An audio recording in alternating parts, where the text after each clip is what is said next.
coordinator at Luton Academy. Tonight, we're going to be looking at a review of my year, looking at all the stuff that we've done in terms of literacy, also in terms of teaching. And that's tonight on the Late Late Show of Teachers Talk Radio.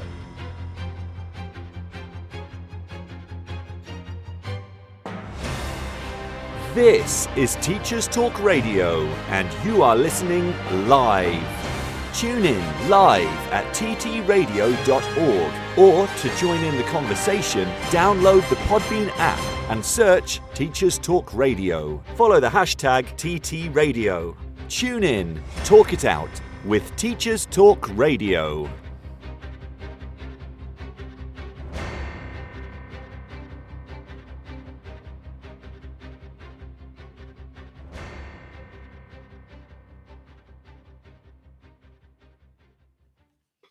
Good evening and welcome to another Late Late Show with me, Sean Mackay. Tonight, as I said, I'm going to be talking about my review of my year in terms of the things that I've done for literacy and also the things that have happened over the course of the year in terms of teaching. So I'm going to start off with one of the things that I've done recently, and one of the things that I'm really excited about. We all know that in terms of literacy, I think definitely the library should be kind of the heart of every single school. If you want a reading culture in your school, you've definitely got to have a library which is running, which people are coming to, that the students know about, is well advertised. You've got to have a really good library. And one of the really fantastic things that's going on over the course over the last few weeks is that I've been trying to create a library in which lots of people actually want to come. Now, apart from the fact that over the course of the year, I've managed to get the library open before school, during lunch times, after school, and that's really helped in terms of raising the profile of the library and getting people to kind of come into it. The other thing that we did was to have World Book Day events. So when World Book Day came around, we had lots of kind of reading groups. We had kind of hot chocolate in there. We just wanted to get students coming into the library. And on the first day, I think we managed to get around about 5 or 6 people coming in. Not the greatest start, but we weren't dismayed. We kept going, and on the next day we did the same thing, but word of mouth kind of got around the school, and suddenly we went from 6 to kind of about 26 people in the second day. So having people, word of mouth, getting people to talk about the library, I think was an absolutely brilliant idea. And I thought it was absolutely great to see all of these kids kind of coming in and kind of being in the library, looking at the books. And at the end of the session, where we had all this hot chocolate and people coming in and reading and talking, we had about 6 people taking books out, which was fine, which was brilliant. It was 6 more than we'd had the previous evening, so we thought that was great. And gradually, as the week went along, more people started coming. They turned up, they sat and read their books, they had their hot chocolates, they did lots of...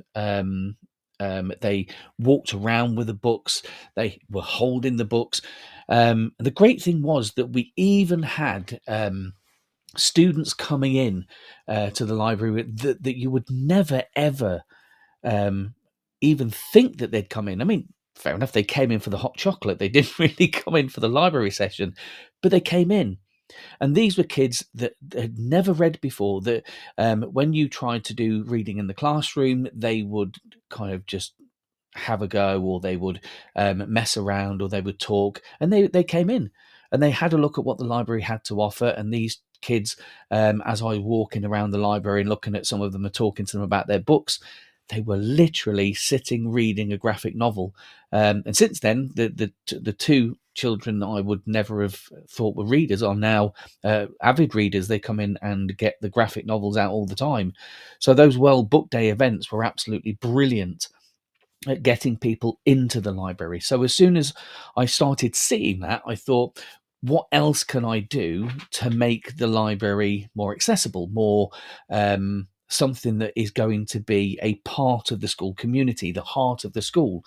And so I came up with a great kind of project. I looked at what we had. We had the layout of the library wasn't great. It wasn't conducive for sitting down and reading, for departments to come in and use the library to use their books.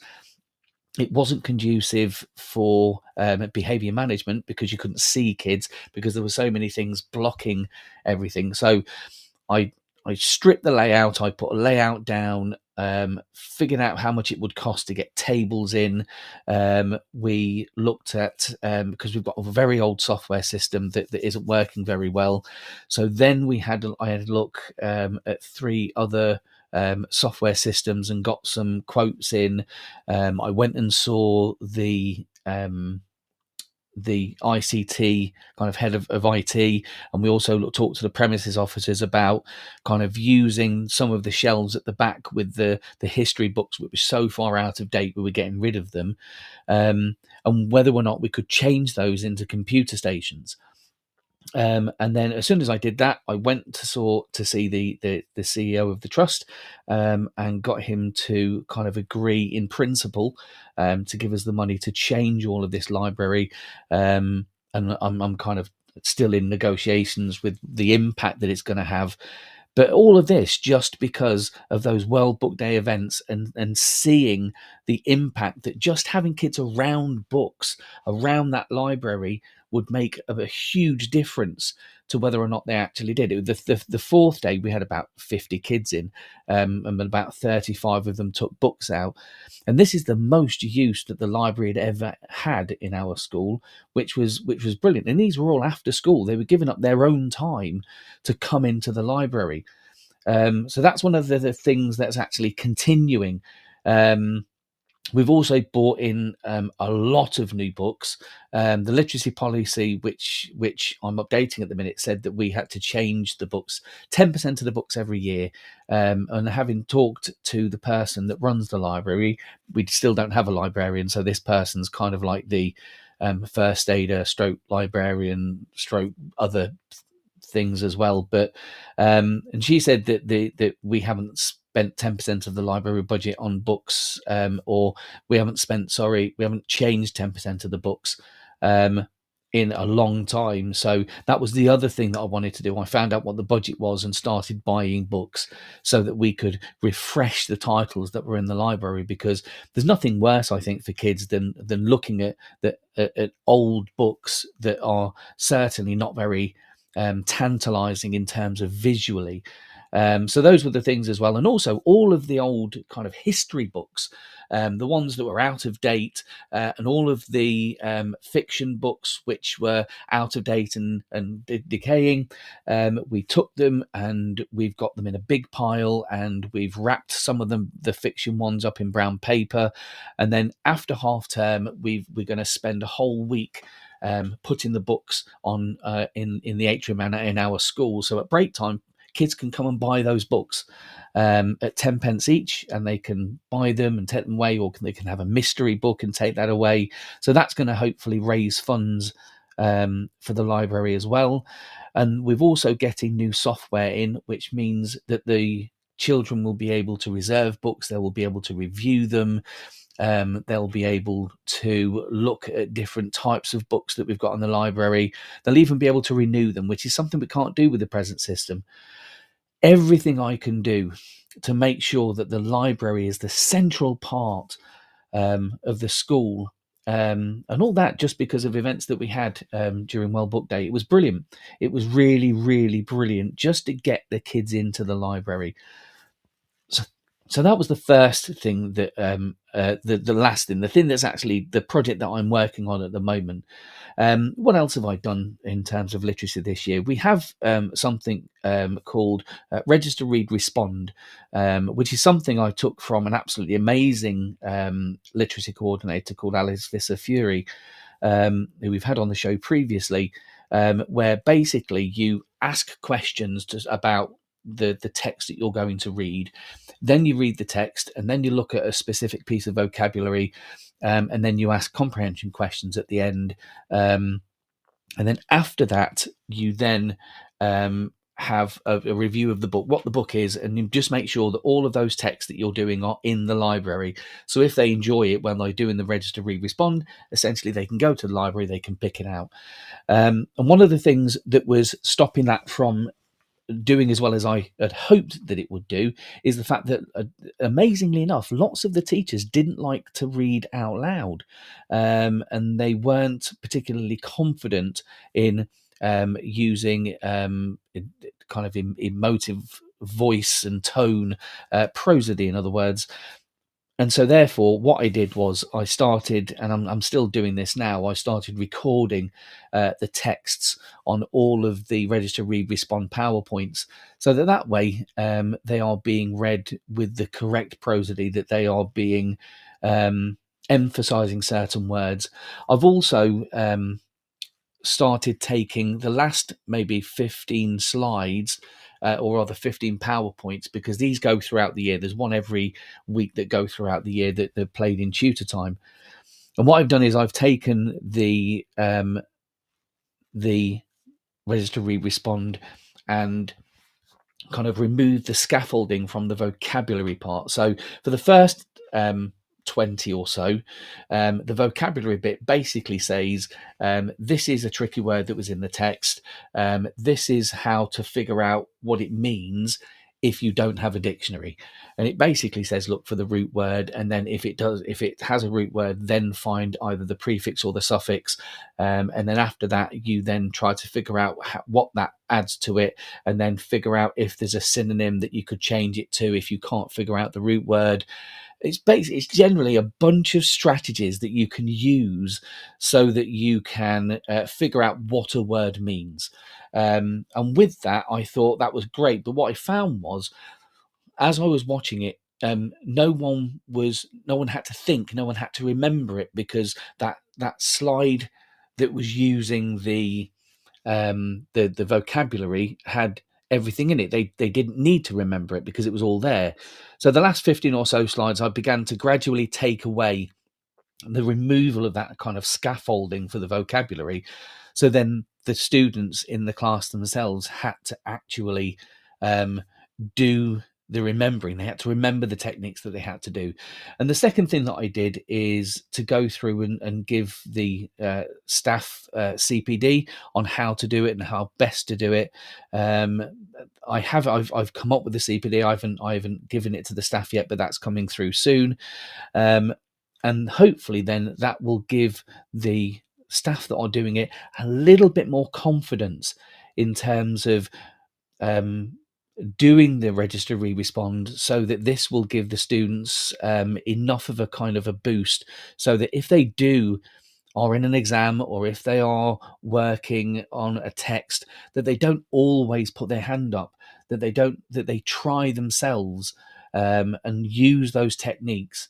And I've also been pushing the senior leadership to try to kind of, when they're doing the teacher typicality kind of observations, as they walk around school, to look to make sure that staff are saying, well, if what does that word mean? Okay, how are you going to figure it out? And see if they can use the register, read, respond techniques, which the tutors should have been doing with them during tutor time, to make sure that they can understand that. And that will hopefully help them not only with their exams, but also in life.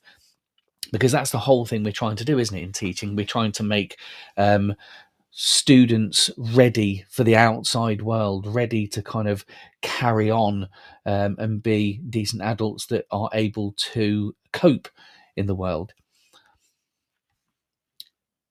Reading Solutions UK. Are you looking for best practices and innovative strategies to foster confident, lifelong readers? Join the free online International Reading Conference on the 11th, 12th and 13th of June. Hear from speakers like TV personality and education expert Basit Siddiqui, beloved children's author Michael Rosen, fluency expert Tim Rosinski, EEF specialist Chloe Butlin, the National Literacy Trust's Irene Picton, and a range of experienced practitioners, including MAT leaders, deputy heads, heads of English, high-level teaching assistants, and school librarians. Through the 3-day conference, speakers will explore a range of topics at the forefront of the current educational landscape, with sessions relevant for all educators and key stages. Visit Reading Solutions at readingsolutionsuk.co.uk for more information and to sign up for this free conference. And so the next thing that I've done this year is I decided to try to make sure that all of the strategies that I've been putting forward that that staff should be doing during their lessons, how could I continuously check to make sure that the departments were doing it? I'm only a single person. I can't do it all myself. And so therefore I now have literacy champions in all departments. And they are basically, they meet once a term with me, and they have to check during that term to make sure that things like Tier 3 vocabulary is up on the wall, that things are happening in the lessons, to make sure that people are using the strategies that I've given to them in terms of the CPD, like using 3 synonyms for tricky words that are easier to understand, that all of these things are taking place within the departments. And that's worked really well so far this year. They've kind of really put a lot of effort into it, and I was quite surprised because I thought when I said the literacy champs to middle leaders and to give them my nominations, and they send the list of people to me, I thought that there would be a lot of kind of pushback, but the literacy champions have actually taken on their departments and kind of really pushed it. And you can see as you walk around the different areas around school that the kind of the Tier 3 vocabulary is up, the kind of Tier 2 words are also being placed around there that every department is going to use, that are all, and they're all using it in lessons, at least according to what the senior leadership said for the teacher typicality walkarounds. So that was a really good one. The other thing I did was, and this went slightly wrong, this bit did, I created posters. And basically, the poster was an A3 poster that's laminated. It's got a big picture of the teacher's favourite book. And then underneath, there's this little short paragraph that says that all teachers have sent to me to say why this is their favourite book. And the idea of this is obviously, first of all, we need to make sure that students see that teachers are readers, that we read all the time, and that we don't just necessarily read for ourselves. We read to our kids, and we read in school. We read lots of stuff. But the idea of this, was to put all these posters on every single door around school, and then during the tutor time PowerPoint, which we have, so every week they have a tutor PowerPoint where we advertise things, and it would go on there, and it would basically say, what is Miss so-and-so, what is Mr. so-and-so's favourite book? And the first person to actually tell me what that favourite book was would get a treat. And I would hopefully then carry around something that I could give to the students, and that would make them notice it more. They'd start to read them, they'd start to notice them, and they might even talk about those favourite books in tutor times as well. However, it went slightly askew because during one of the, either a half term or a full term, I'd spent hours going round, placing the posters onto doors, taking photographs of where those doors are, writing down where they were and what those books were, just so that I had that on me all the time. And then during one of the half terms or full terms, I came back to builders having changed all of the doors into solid wooden fire doors. And so all of the posters that I spent a lot of time putting onto these doors and going around and taking photos had gone. They disappeared. I haven't managed to find the time to go back, and possibly the motivation to go back and put them all back up again. I will do by the end of the year, but that was one of those ones where you kind of you've set it all up ready to come back and start it in the new term, only to find out that all of the posters have been taken away with the doors. I think, according to the premises officers, they didn't even take them off the doors; they just removed them with the doors, so they went into the bins. So I've got to get that running again, and I'm sure I'll do that at some point. But it was devastating, but also quite amusing at the same time. We also had, what else did I do in terms of literacy? We had events.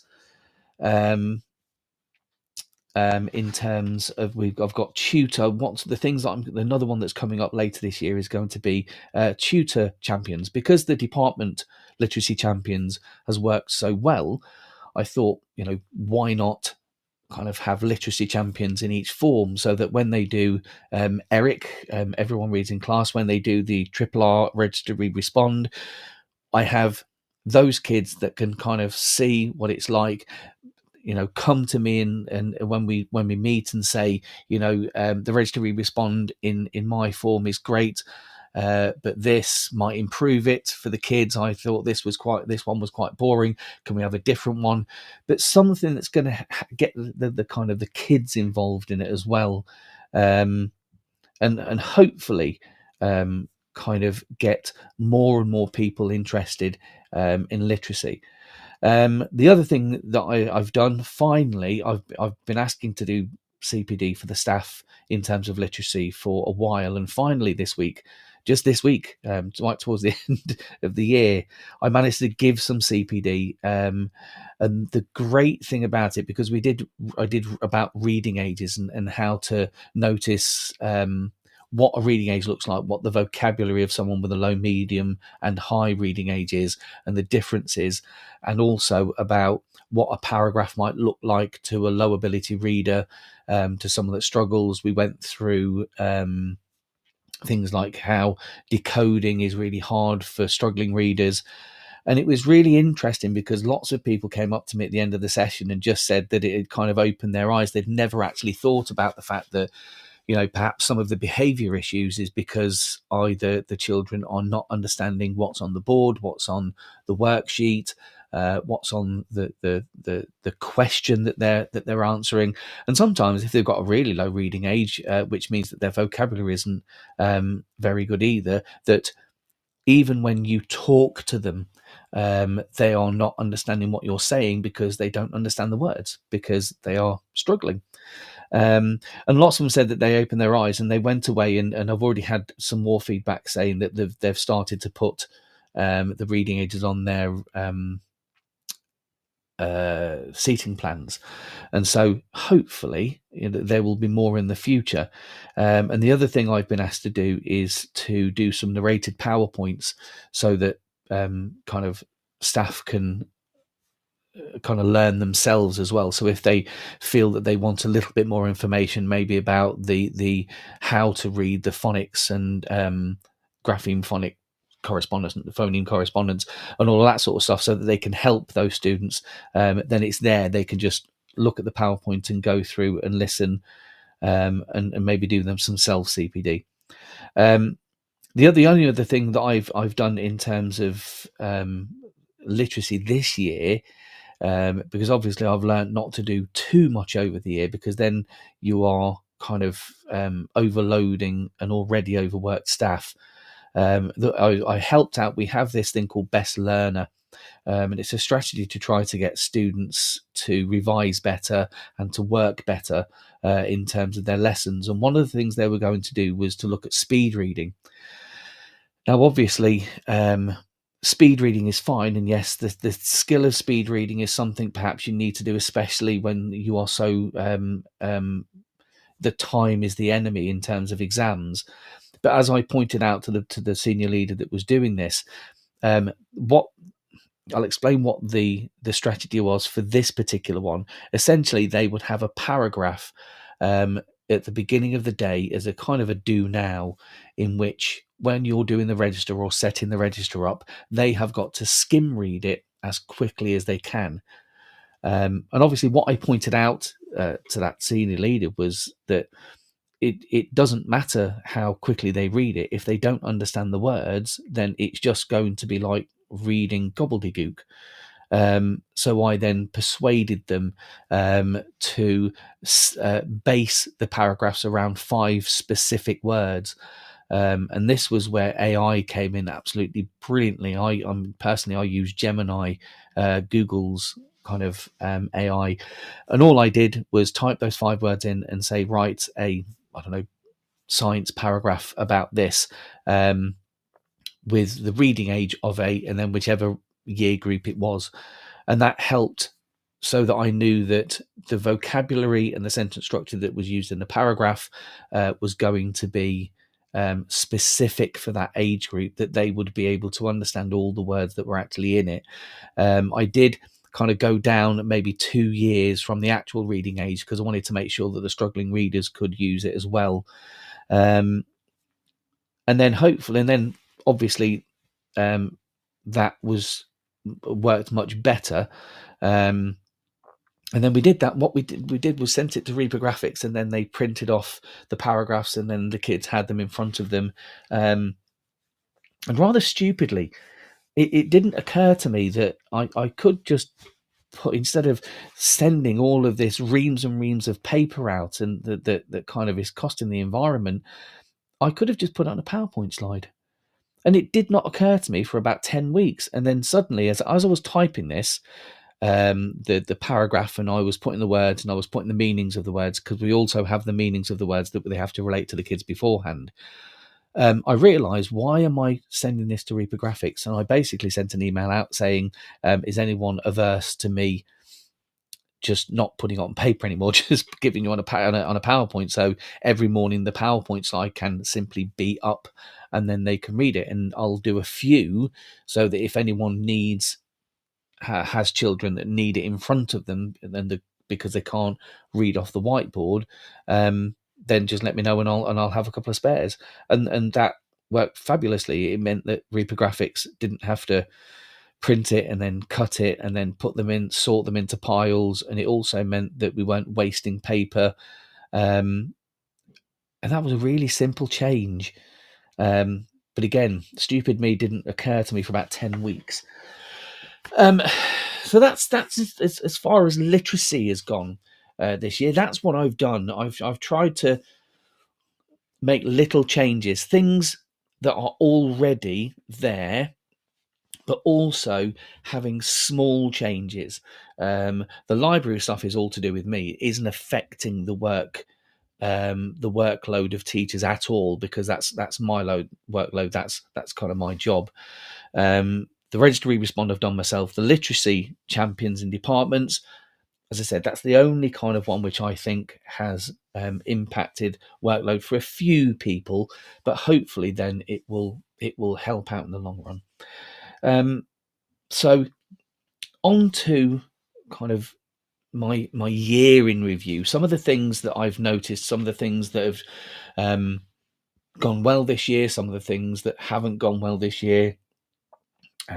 Certainly one of the things I don't know, I have no idea about anyone else. I mean, I've spoken to quite a few teachers over the course of this half term, and we've kind of all been in agreement that this is the most exhausting year I have. I mean, I've been teaching for 22 years, and I've never been this tired in my entire teaching career. I am exhausted.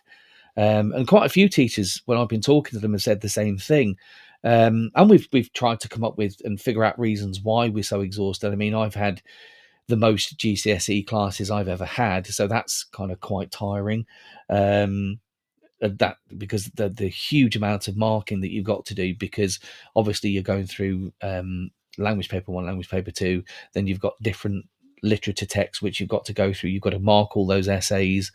There's lots of stuff that you've got to do. There's lots of help you've got to give them. I mean, thankfully I have an amazing faculty, because with 4 GCSE classes, some of my English department have actually taken lots of those kind of scripts away and helped me mark them, so that has helped me an awful lot. But we've also tried to discuss kind of the reason why we've been exhausted. Perhaps it's because, this term for Leicestershire has been 7 weeks, and I don't think I've ever had a 7-week half term in half term 5. But the other thing we thought that kind of the reason why we were so tired is because thinking back to COVID, we have had a couple of years of COVID. Then we had a couple of years where there were regular kind of days where you were striking. So either you didn't have to come in, or the children weren't in, so you didn't have that kind of constant teaching. And this is, I think, the only year, the first year, where there hasn't been anything really that has alleviated the pressure that kind of teachers have been under, because there's been no strikes. I don't think there's been a strikes. I don't think. And there's been no COVID. So it's just basically been full on. Everything's gone back to normal. And I think it's one of those finding yourself unable to cope with something you haven't done for quite a while. And it may be that, and it may not be that. I don't know, but that's just a couple of the reasons that we thought about why we're so tired. And I don't know if you have your own reasons and whether or not you are tired or not. But I have literally found myself falling asleep in the staff room during lunch times and break times, and I've never done that. But you keep going, you keep carrying on. What else has happened this year then? School's wellbeing program. Our school has a wellbeing program, one of which is that you have a kind of a teacher draw. A teacher draw? Do you draw teachers? No. A prize draw for teachers. I think that's what it is. And what happens is basically every half term, 2 people get they put all the teachers' names in the hat, and essentially you pick out a prize, or a person's name, and they get a prize. And it can be anything from a £20 Amazon voucher to a free lesson.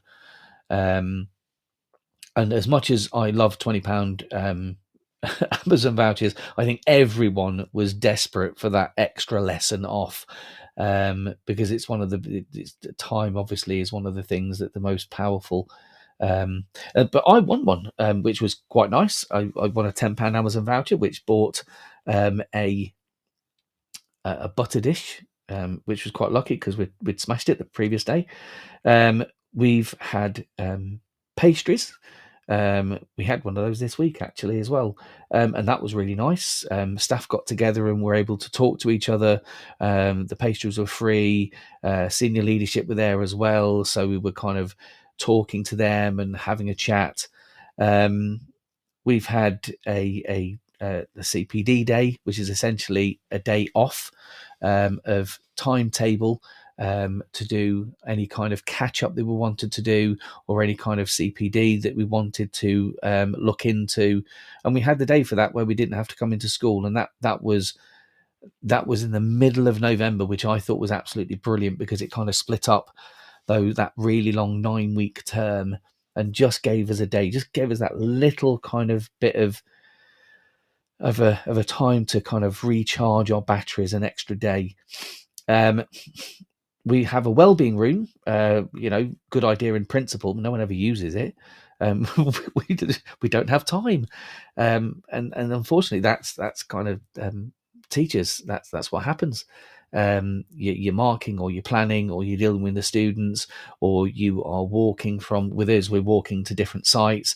So it is a beautiful room, and it's a great concept, an idea that there's a place where you can just go and sit and relax. But most of our staff just do that in the staff room, because it's kind of midway. It's the wellbeing room is kind of quite far out. I don't think in the 3 years that it's been done, I don't think anyone's ever used it. And as I said, don't get me wrong, it's a beautiful room, but no one ever has the time. However, something that wasn't part, I don't know whether it was part of the well-being or not, I don't think it was, but the one thing that we have all of the staff have said is the best well-being thing that we've had this year is that for the first time, and this is I'm talking 21 years, the first time ever this year that there has been photocopying paper by the photocopier every single day. I've not a single time this year have I had to go wandering to try to find photocopying paper because I'm halfway through photocopying and it's run out. There's always been photocopying paper literally by the photocopier, and that has made a massive difference to my workload. I mean, you wouldn't think it. Something as simple as just having photocopying paper by the photocopier, but it's brilliant because you don't waste time, and obviously time is the one thing that we're always short of, and having that little bit is really helped. So yeah, it's been absolutely brilliant. This is Teachers Talk Radio, and this is Teachers Talk Radio News.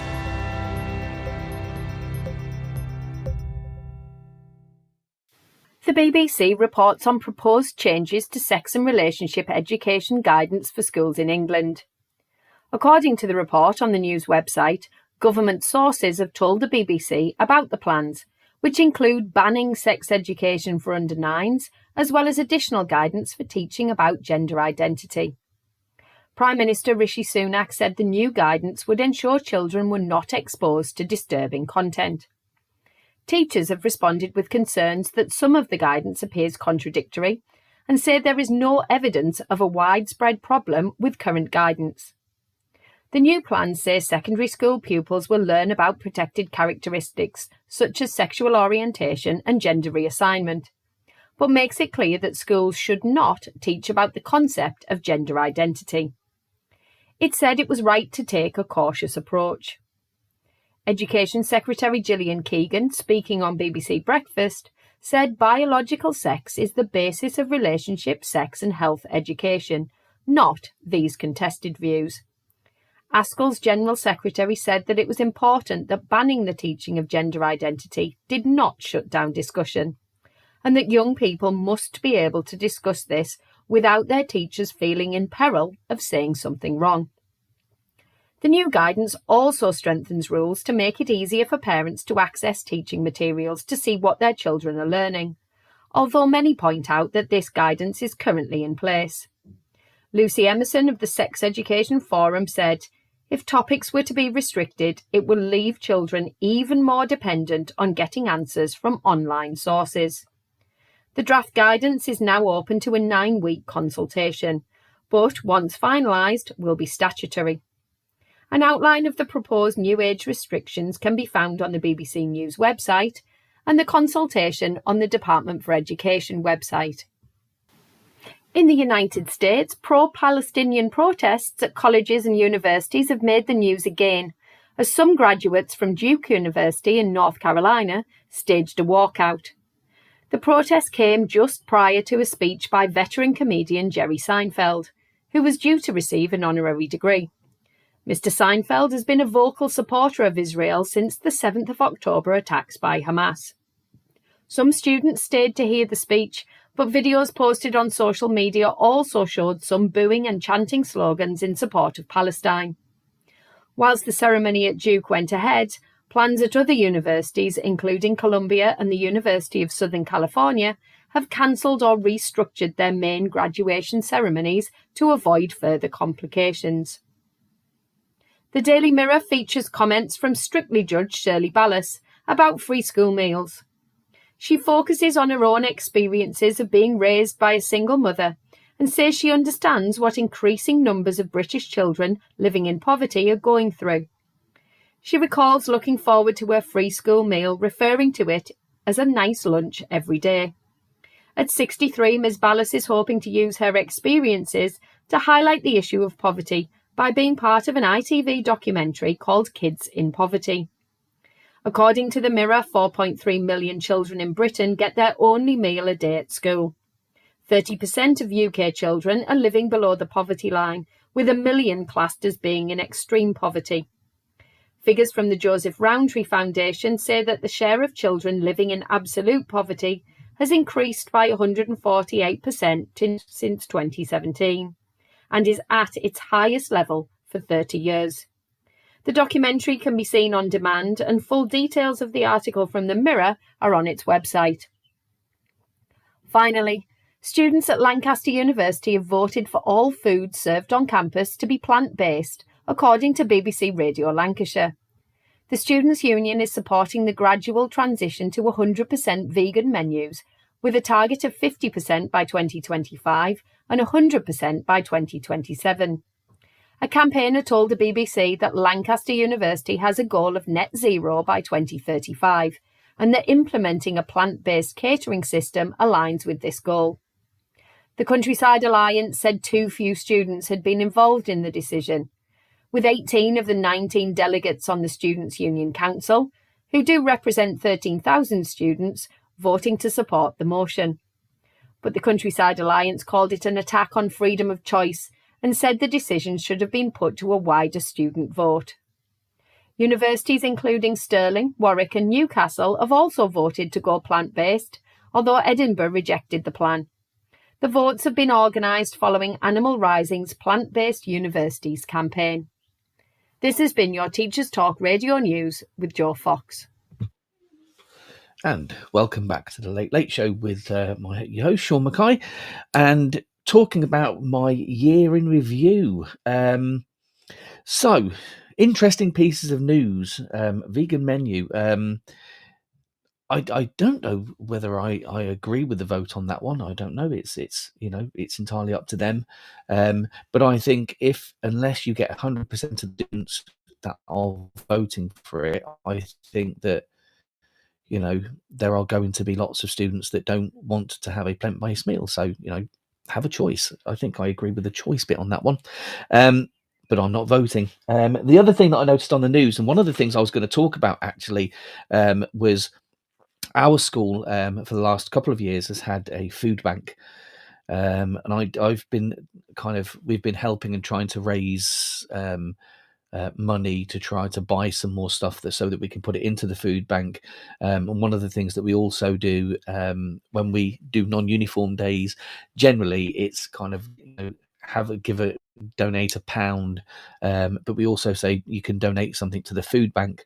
And this year I think I've been quite angry that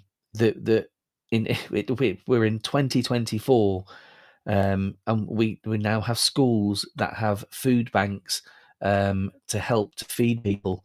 It just shows kind of how backwards we've gone as a society. I think that the number of the schools are now doing food banks, the number of food banks across the country, I think is awful. And that's one of the things that we've done this year, is try to really fill those food banks. So we've got lots of food ready for people so that they don't have to, that there's always stuff there. But as I said, it does make me angry that in the present year that we're in, that we're not better than that we're still doing it.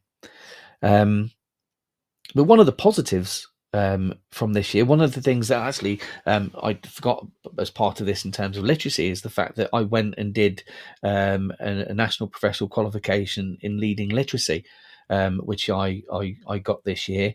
But they kept me waiting.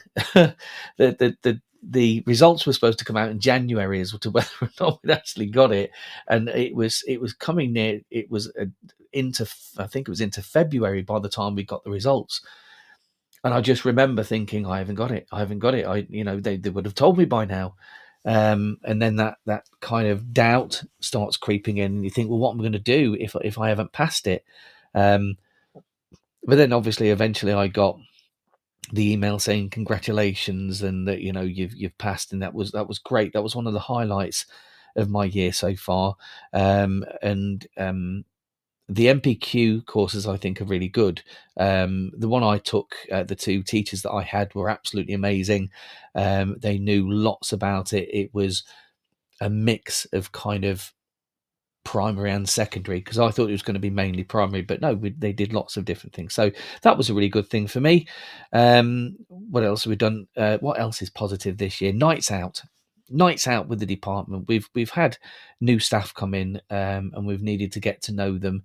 And I'd just like to say that my department is a really close-knit family. I think it's one of the things that I like the best about, and one of the reasons that I've spent kind of 21 out of my 22 years at Wigston Academy, the school that I'm at the moment, is simply because of the staff. The staff are absolutely amazing. That's not to say that the students aren't also amazing, but it's the staff that's kept me there, especially the English department.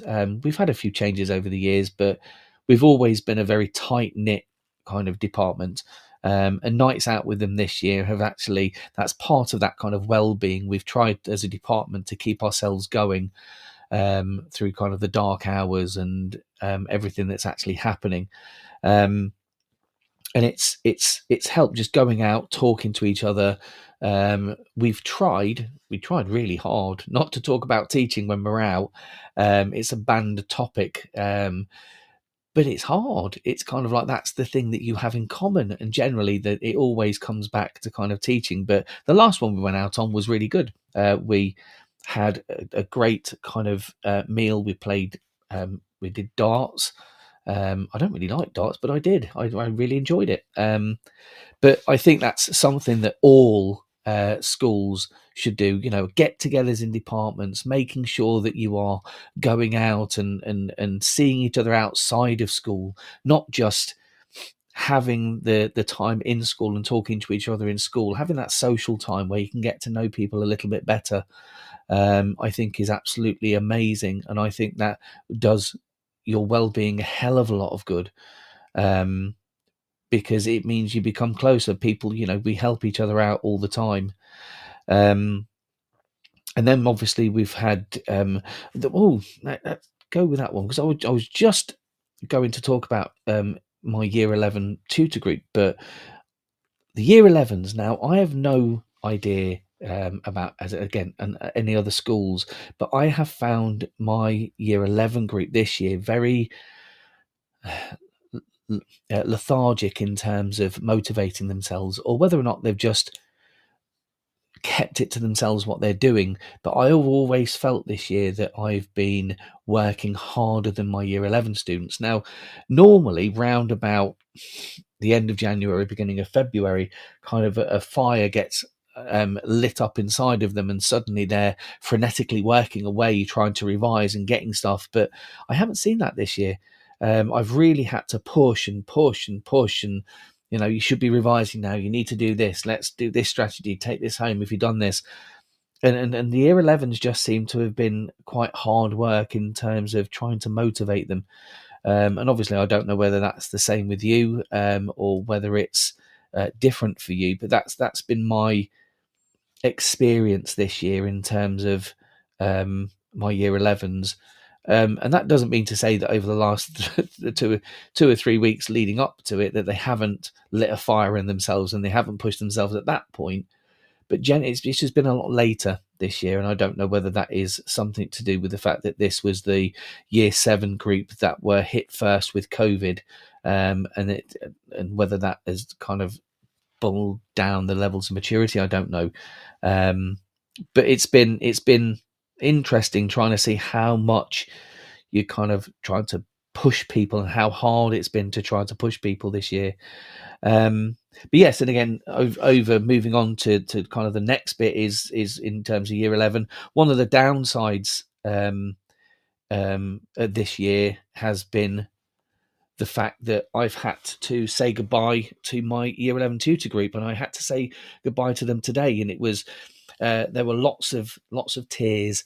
They are kind of I've been with them for 5 years, and it's been absolutely amazing having them. And they've grown up from these kind of really frightened Year 7s to these such amazingly fabulous young adults. And it was, and obviously I was trying to keep it together, but then they came in and they bought me this basket full of full of stuff, and it made my day. And this is what you live for as a teacher. It's not the presents. I don't mean that. I mean the fact that you've built such an amazing relationship with these bunch of kids that without you even knowing it, that they have kind of taken time out to, and all of the things that they got me were really personal. They were well thought out, and I spoke to my TA who had helped them in English, because she had a bit of a giggle with me during their English lesson, and saying that they spent lunch times because two of them are little kind of primary school books which they've annotated, and put pictures and said, this is Mr. Mackay, and all the rest of it. And they've done lots of English annotations, but took a bit of banter, took the mick a little bit, and it was hugely funny. And there's a couple of cards, and everyone's written loads on it. And it's just knowing that you've built a relationship with these wonderful kids over the course of 5 years, and it's that they would do that for you. And just even thinking about it's making me emotional. It's ridiculous. But this is what you do teaching for. It's these little moments, knowing that you've got such a fantastic relationship with these, that you're almost like kind of parents to them. You've watched them grow into these absolutely amazing adults. But that was one of the highlights. They have to move on, and it'll be nice to see where they are in a few years' time. Reading Solutions UK. Are you looking for best practices and innovative strategies to foster confident, lifelong readers? Join the free online International Reading Conference on the 11th, 12th and 13th of June. Hear from speakers like TV personality and education expert Basit Siddiqui, beloved children's author Michael Rosen, fluency expert Tim Rosinski, EEF specialist Chloe Butlin, the National Literacy Trust's Irene Picton, and a range of experienced practitioners, including MAT leaders, deputy heads, heads of English, high-level teaching assistants, and school librarians. Through the 3-day conference, speakers will explore a range of topics at the forefront of the current educational landscape, with sessions relevant for all educators and key stages. Visit Reading Solutions at readingsolutionsuk.co.uk for more information and to sign up for this free conference. Hello and welcome back. Certainly the Reading Solutions I'm going to be signing up for, it sounds really interesting. But back to the last part of my review of this year, before I kind of summarise the things that I've talked about over the course of this hour. So this year we've had new senior leadership in, and they've brought loads of really new ideas. And one of the things is observations based on teacher typicality. Now, I actually really like this. They're not formal observations, but now it's kind of, we have an open door policy where at any given point, any member of a middle leader or a senior leader can kind of walk into your classroom for 5 minutes and basically have a look at what you're doing, talk to the kids, and then just go out again. And they do that regularly over the course of the year so that they can build up an idea that what you're doing, the good work that you're doing, is typical of you as a teacher, which I think is great.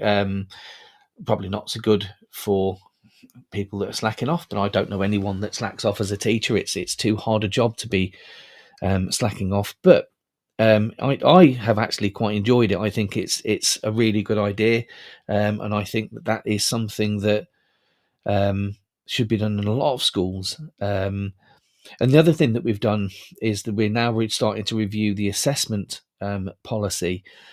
At the minute, we do something called FAR, which is you give some kind of positive feedback, you give them an action to do, and then they respond to that. But it's very lengthy. It's quite wordy, and then they've got to do it in purple pen, and then you've got to mark the purple pen work in order to say whether or not it's better or they've done any better than it had previously. And so you're kind of marking it twice, and then writing the F, the A, and is also quite time consuming. And as I keep saying, time is a precious commodity in teaching. And it's kind of, with there's still no feedback as to what that change of policy is going to be. We just know that it's going to change. They've asked for feedback, and we've kind of given feedback, but it's kind of makes me anxious that this assessment policy still hasn't come through, because I'd hope that our leadership will kind of give us what the policy is going to be in plenty of time, so that we can have a look at it before the end of the school year, so that we can absorb it and try to think about how we can make that into our own in the classroom. Because as with any policy or any change that comes about because of new management or because of initiatives, as a teacher, you have to kind of, whether you like it or not, you just make it your own. You kind of amalgamate it, you morph it into something that's going to work with you as you're in your classroom. As long as the principle's okay, I think that's what you do. There are lots of initiatives that have taken place in our school over the years that I've totally disagreed with. But as their policy, you have to do them. So all I've done is I've manipulated them so that they fit what I think is going to best benefit my students and my classes. And that's the best way of trying to kind of do any new initiatives. Then also this year, there have been events that have made me realise that, and I'm not going to say what they are, but life is too short, and that work, sometimes as a teacher, work can overtake your life. And things have happened over the course of this year that have made me realise that work isn't as important as I thought it was. And it's been a very big kind of slap in the face. But the only problem with me is I love what I do. I love my work, and I love doing the literacy stuff that I do. I love teaching the kids. Occasionally I love marking, because you can get some really good stuff and you can see progress. And that's the kind of the one thing that kind of holds me back as taking as much time off as I need. But I love my work, but things have happened this year that have made me realise that it is just a job, and then it's not worth the toll that it takes on some people. And so therefore it's one of the things I've looked to do, and I would say to you as well, look at ways in which you can reduce that workload yourself, because as with our SLT, as much as they try, teaching's a full-time job, and it's more than full-time, because you take a lot of this stuff home. Marking and planning and all the rest of it, you can never do it in the hours of the day. But look at what you're doing. Your family comes first, your health comes first. So make sure that is what you prioritize, because at the end of the day, teaching is simply a job. It's a means of helping you to have a better life, even though it is a calling, and most of us love our jobs. And then lastly, the one thing that I would never have talked about tonight if it hadn't happened, the general election looming, and that is a pretty anxious thing as a teacher, because if the Conservatives get in, normally what happens is there's always a cabinet reshuffle. And that will mean that there will be a new education secretary, and therefore new policies, new focuses, new priorities. And the downside to that is that even if Labour get in, if there's a coalition that comes in, there is going to be a new Education Secretary, which means that there is going to be anxious times ahead as we teachers wait to see whether or not the policies that they're going to do, whether or not there's going to be more money, whether or not they're going to squeeze us even more than they have done. So it's really quite an anxious time. It's a brilliant time because I'm I hope that for change, I want change. I don't think the education system can take the Conservatives for much longer, and that isn't a political viewpoint. That's a pragmatic viewpoint. We've been squeezed in terms of money, in terms of resources, in terms of teachers' pay, the work hours that we do, and I think a change is what's needed. That's my personal opinion. Obviously, one that I never say to the kids because we're not allowed to. But it's an anxious time. What's going to come? What will the future hold? What will September bring us? What will we find out about the policy changes that are going to happen over the course of the summer holidays? Because I'm sure that there will be. And that is my year. And there's been lots, as I said. Let's quickly review my year so far. So I've changed the library, and that's my project at the minute. I've rehashed lots of the literacy stuff, and I've got literacy champions in the departments, and I'm thinking of ones in the tutor groups now as well. I've done my MPQ in literacy. I've got CPD done. It's been a massively exhausting year. And as I said, I don't know about you, and I don't know why. Perhaps you have your own opinions on that. I've talked about the school wellbeing program that we done, that our school has done. And I don't know whether your schools have different things in place other than the kind of winning vouchers and CPD days and pastries. I've had lots of GCSE groups, but I've also lost my tutor group this year. And that's kind of made me quite happy and quite sad at the same time. There's lots of things happening in terms of life. Make sure you kind of prioritize life more than anything else. Lots of things that make me anxious, reviewing the assessment policies and the general election, which is looming. But it's been a year and a half. It really has. But it's been good. It's always good. And as long as you kind of still continue to love the job that you do, and that is something that I do. It's the reason why I've been in it for 21 years, 22 years. And as long as you continue to enjoy teaching, you're going to stay in teaching. But let's hope that lots of people do still feel that way, because the retention crisis is only going to get worse, if not. But I hope you've found this interesting. I hope you've enjoyed listening to my year and got something from it. It's certainly been a pleasure talking to you. And hopefully you will come back in a couple of weeks when we'll have hopefully a different topic, maybe even a guest. Who knows?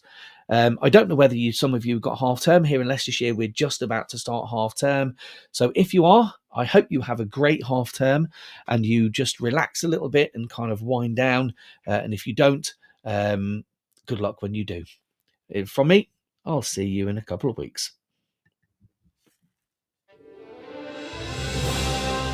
You've been listening to Teachers Talk Radio. Tune in live and listen back at ttradio.org. We look forward to hearing from you next time on Teachers Talk Radio.